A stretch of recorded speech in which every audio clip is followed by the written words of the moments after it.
We have more talk now of Americans bracing for a shocking increase in food price, especially later this year, and they're saying that it's beginning now. And this is separate from everything I talked about before in terms of the prices are going to skyrocket because of the devastation to our farmland that just happened a few weeks ago. A lot of the area is still underwater. They haven't planted anything. Grain bins, wheat bins busted. One of the biggest agricultural disasters in our history. And yet no one's talking about it.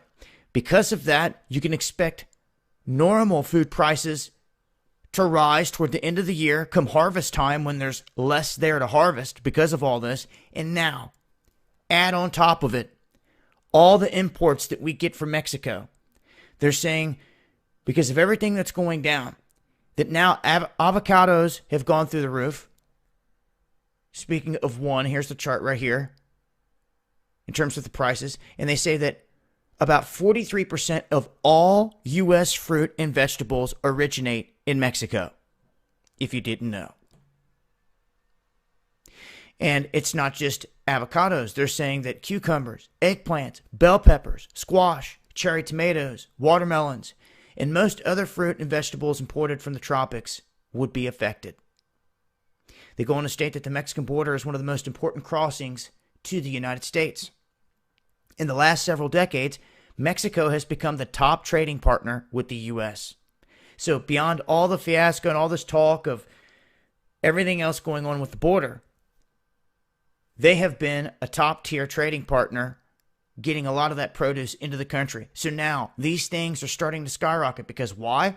They're saying they had to take personnel off the border that was inspecting a lot of this food and allowing it to come in, and they're having to move them to other areas to deal with these illegal migrants. So all of this tying back into the same thing here as to why they're saying the prices are going to go up in this department, and they already are. So a heads up, you add this to what we talked about before about the disaster hitting our farmland, it's not looking good in terms of food prices from here on out. It's something we'll keep track of. I'll continue to update as I get more info. I'll leave a link below. Make sure to follow me on Twitter for more. It's been Dabu7. Peace. All right, Shalom. I want to begin this lesson by giving all praise, honor, and glory to Yahweh Bashem Yahweh Shah, Wahar Rakah Kwadash, which in the ancient Hebrew tongue would be the correct names of the Heavenly Father, His beloved Son, and the Holy Spirit. Also, I would like to give double honors to my teachers, the head apostles and elders, a great millstone. Much due honors and respect to the sincere brethren out there that's also laboring in his work. And as always, want to say shalom to the believers, the Akim and the Aqua, the brothers, along with a few sisters out there that subscribe to this truth as well. So yeah, this lesson right here is going to be pretty much continuing in the theme of prophecy, all right? Because that's the time we in. The time reserved where the prophecy is written in this book, the Holy Bible, is beginning to spring forth. And in this lesson right here, I wanted to highlight the famine, all right? The fact that there's going to be a great famine to sweep through America, also known as Babylon the Great. Look, the food is going to become scarce out here, all right? And this is going to be a beautiful piece of work of Yahweh Bashem Yahweh Shah. Why? Because it's going to be a certain science, if you will, to the Lord bringing about a famine. Because, according to the statistics, which we don't put a lot of stock into numbers, yet, according to the statistics, America is the most overweight and obese country on the entire planet Earth. And really, it's a lot of truth to that. Because the average person is out of shape. You got all these different fast food restaurants. And America is set up to please the flesh, And a part of pleasing the flesh is overeating, indulging in, different foods and desserts, all right? That's a part of the luxuries that come along with being here in America, Babylon the Great. So that's going to be a strategic, surgical strike from Yahweh Bashem Yahweh Shah when he send that famine. Look, this thing is about to get real, man. And when you consider a famine, a famine is a psychological it's a torturous way to go out. Matter of fact, let's start off real quick right here in the book of Lamentations, the 4th chapter, in the 9th verse. It says, they that be slain with the sword are better than they that be slain with hunger. And that's true, because if you put to death by the sword, a quick death, that's pretty much a mercy killing versus you dying of hunger. Because, the Lord pretty much, he gave you the ability to remember. You can actually memorize how certain food tastes. That's why you have people to say, what you got a taste for? They might say, well, I got a taste for tacos or chicken. Why? Because you actually can play back that taste of eating whatever particular food that you desire. And see, that shows you the terribleness of Yahweh Hashem Yahushua. So the famine, when it comes forth, all right, when that particular plague sweep through America, that's gonna be heavy, man. That's gonna be a very torturous death. See? Why? Because again, you can remember certain food. It's gonna be a psychological, torturous death. Here it is. Hey, and then it's a good chance that the power still can be on. So while you have no food and the TV on, you're going to see these different commercials playing back to back. All right. People taking a slow motion bite out of a damn cheeseburger. And here it is. You pining away. Matter of fact, let me get some real quick and I'll go back. See, that shows you that the Most High is to be feared, man. And we coming into very, very heavy times. All right. This is the book of Hebrews, the 10th chapter and the 31st verse. It is a fearful thing to fall into the hands of the living power. See, it's a fearful thing to fall into the hands of the living power. And guess what? You Americans, you have fell into the hands of Yahweh Hashem Yahushua. So with that, the Lord is preparing a sore slaughter. And a part of that slaughter is that famine. Matter of fact, let me get something else real quick. Come to mind. The book of 2nd Ezra.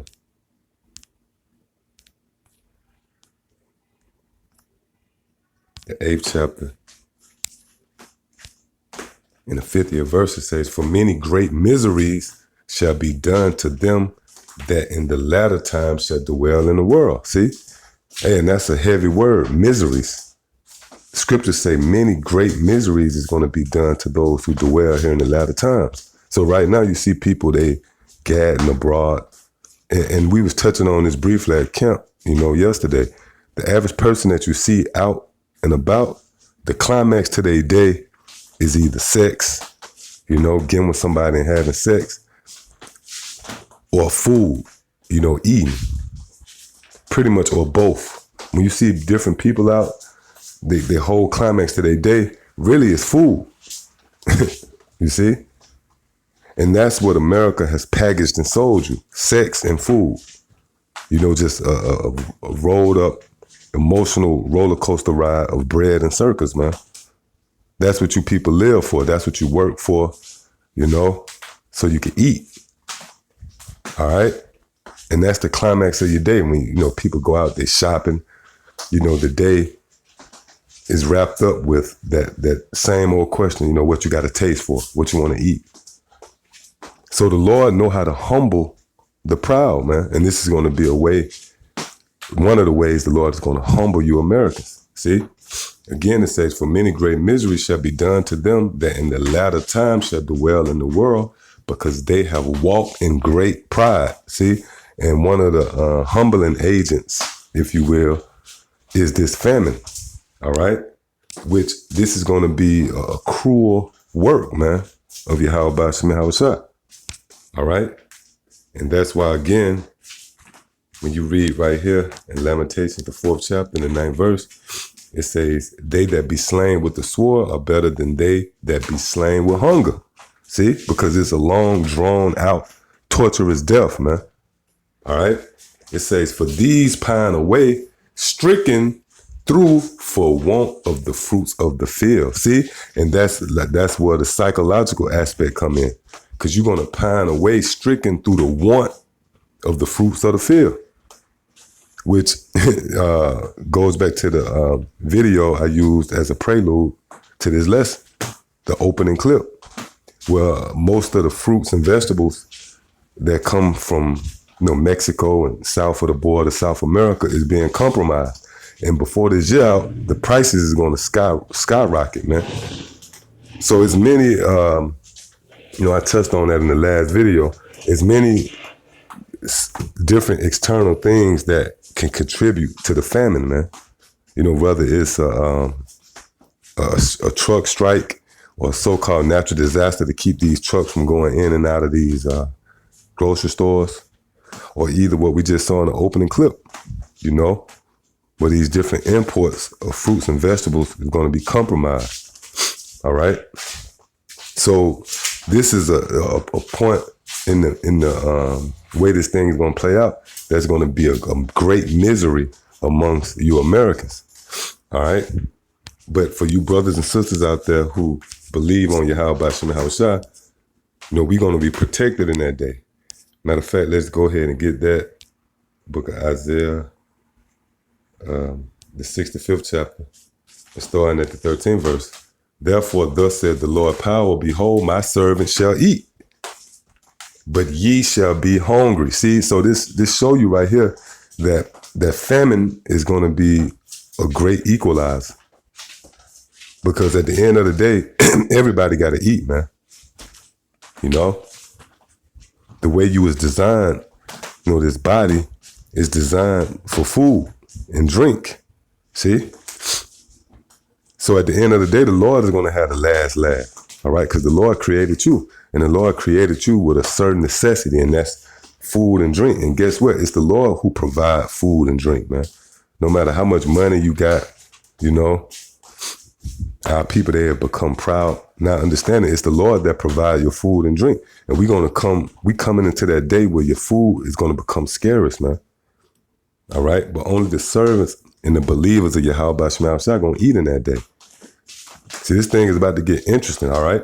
It says, therefore, thus said the Lord power, behold, my servant shall eat, but ye shall be hungry. Behold, my servant shall drink, but ye shall be thirsty. Behold, my servant shall rejoice, but ye shall be ashamed. Behold, my servant shall sing for joy of heart, but ye shall cry for sorrow of heart, and shall howl for vexation of spirit. And that's going to be the Lord pretty much turning the tables. Whereas we, been catching hell, been suffering, enduring afflictions to push this word, people talking crazy about us, versus you people, you've been celebrated, all right, all of you of the world. Well, guess what? The Lord is going to justify us, man. And one of the ways he's going to do it is by way of that famine. And you're going to know clearly who the Lord is dealing with in that day, because we're going to eat, all right? While you're going to be hungry, man. You're going to be thirsty, and you're going to pine away, stricken through the want for food and drink. But the Lord is going to provide for us in that day, man. Then you people are going to know that the Lord is the true power of all heavens and earth, who provide all of your wants and needs, man. All right? This is 2nd Ezra chapter 16. I start at verse 17. Woe is me, who will deliver me in those days? And the prophet is speaking about the times we're about to come into, man. The days of trouble, all right? Verse 18, the beginning of sorrows and great mournings. The beginning of famine. See? You see famine is top on the list, man. And great death. Yeah, because famine is going to lead to a lot of the great death you're going to see. The beginning of wars, and the power shall stand in fear. The beginning of evils, what shall I do when these evils shall come? Behold, famine. See, there go that word famine being emphasized once more. This is a terrible plague that's going to come from Yahweh B'Shem Yahushua, man. All creatures desire food. When you don't have food, man, you lose it, man. One of the best examples I like to bring out is even our Lord Yahushua, when he was crucified and he rose again. The first thing he asked for was some food, man. He asked disciples, is there anything here to eat? Because your body is designed to eat. So the Lord knows how to push your buttons, if you will. The Lord knows how to humble you, man. And again, without eating, man, and it's the spirit, because the Lord took away that instinct from you. You people believe that you're going to always be able to eat. Not understanding that the Lord can always take that away, and he's going to do that. See? Verse 19, behold, see, famine and plague, tribulation and anguish are sent as scourges for a minute. See, and the famine actually leads to tribulation and anguish. All right? Verse 20, but for all these things, they shall not turn from their wickedness, nor always be mindful of the scourges. Yeah, because a lot of you people, even when that happens, you still going to be calling on Jesus Christ. You know? You're not going to be fully persuaded that it's Yahweh Basham Haushai at the beginning, you know? Verse 21, behold, victuals shall be so good, cheap upon earth, that they shall think themselves to be in good case. Yeah, and that shows you that the Lord is to be feared, man. He's terrible. The Lord set this scenario up as a trap. The victuals are good and cheap, meaning, you know, you can go to Wendy's and get 4 for $4 or 2 for $2 burgers, all these different deals. That's the Lord pretty much luring you to sleep. See, it says, behold, victuals shall be so good, cheap upon earth, that they shall think themselves to be in good case. And even then shall evils grow upon earth, sword, famine, see, there go famine again, and great confusion. Right, because when that famine hit, you people is going to not have the answers, man. It's going to bring about confusion. See? Verse 22, for many of them that dwell upon the earth shall perish of famine. See? You see the continuing theme, famine, famine, famine, famine. All right? Because no matter how proud you try to get, you know, or how much you think you might have, guess what? You can't control the fact that your body needs food and drink. See? That's the one thing you can't offset, man. So again, it says, for many of them that dwell upon earth shall perish of famine, and the other that escape the hunger shall the sword destroy. And we open up with Lamentation, the 4th chapter. Those who the sword destroy, you're going to be in better case than those who die of the famine, all right? So yeah, I just wanted to touch on that, Lord willing. It was edifying. Till the next time I say shalom.